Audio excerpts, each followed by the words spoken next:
Kalau kita sudah faham poin ini kerangka fikirnya, maka kita akan menempuh jalannya Allah. Dan salah satu dari utusan Allah yang paling sempurna adalah Nabi kita Muhammad sallallahu alaihi wasallam.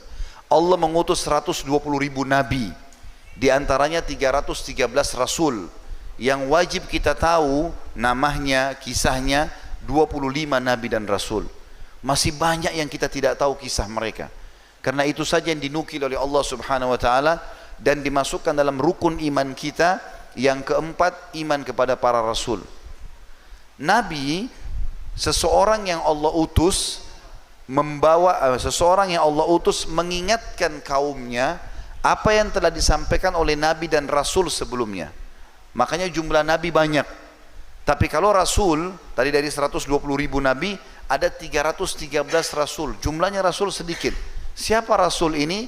Orang yang Allah utus membawa syariat baru, hukum-hukum baru yang menghapus syariat atau hukum sebelumnya. Tapi induk agama mereka Islam. Semua nabi-nabi Islam. Tidak ada nabi yang bukan muslim. Makanya Allah mengatakan dalam firman-Nya, a'udzubillahi minasyaitonir rajim, innad dina indallahil Islam. Agama di sisi Allah yang turun dari langit hanya Islam, enggak ada agama lain. Kata Nabi Muhammad SAW, aku dan seluruh nabi-nabi seperti orang anak-anak yang satu induk.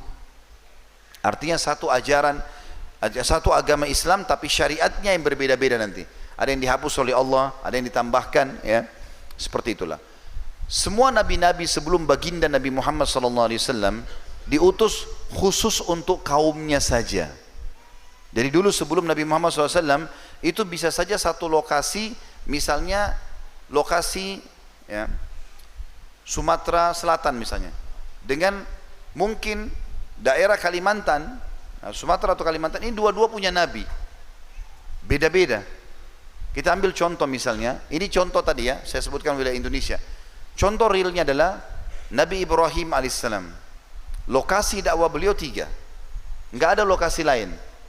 Lokasinya pertama Babilonia, Irak, yang ada raja zalim namanya Namrud, Allah binasakan.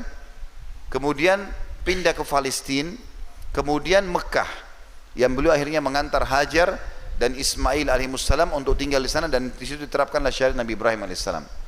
Nabi Ibrahim punya adik perempuan, punya anak namanya Lut, yang kita tahu dengan Nabi Lut. Itu ponakan Nabi Ibrahim alaihissalam. Juga diutus oleh Allah datang ke wilayah Jordania. Nabi Lut alaihissalam cukup berdakwah di Jordania. Nabi Ibrahim alaihissalam berdakwah di Palestina dan Mekah juga Babilonia. Jadi masing-masing Nabi punya lokasi. Ini paman dan ponakan, lokasinya beda.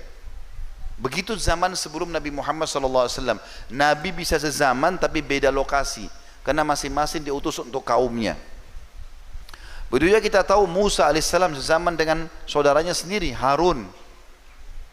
Juga sebagian, ya, umumnya ulama mengatakan ada nabi juga yang hidup semasa dengan Musa, namanya Khidir. Dalam surah Al-Kahfi dijelaskan. Musa alaihissalam lokasi dakwanya Mesir dan Palestina. Itu lokasi dakwah Nabi Musa alaihissalam. Khidir itu wilayah, ya, di atas daerah utaranya Palestina, tepatnya di Turki bagian Asia sekarang. Maka Nabi Musa alaihissalam hidup sezaman dan ketemu, dalam surah Al-Kahfi diceritakan kisahnya. Jadi ada nabi-nabi. Nabi Musa alaihissalam sezaman juga dengan mertuanya sendiri, Syuaib, yang berdakwah di wilayah Madian. Nabi Isa alaihissalam sezaman sama sepupunya sendiri, Nabi Yahya, sezaman dengan pamannya Nabi Zakaria. Jadi begitu keadaan nabi-nabi sebelum baginda Nabi Muhammad sallallahu alaihi wasallam. Makanya beliau mengatakan dalam hadis yang sahih, sesungguhnya semua nabi-nabi diutus khusus untuk kaumnya, dan aku diutus untuk seluruh alam semesta. Maka setelah diutus Nabi Muhammad sallallahu alaihi wasallam, enggak ada lagi nabi yang sezaman dengan beliau. Enggak ada lagi nabi yang datang setelah beliau. Makanya beliau mengatakan dalam sebuah hadis yang sahih, akan muncul nanti 50 dajjal, pendusta, semuanya mengaku nabi setelah aku meninggal, gitu kan?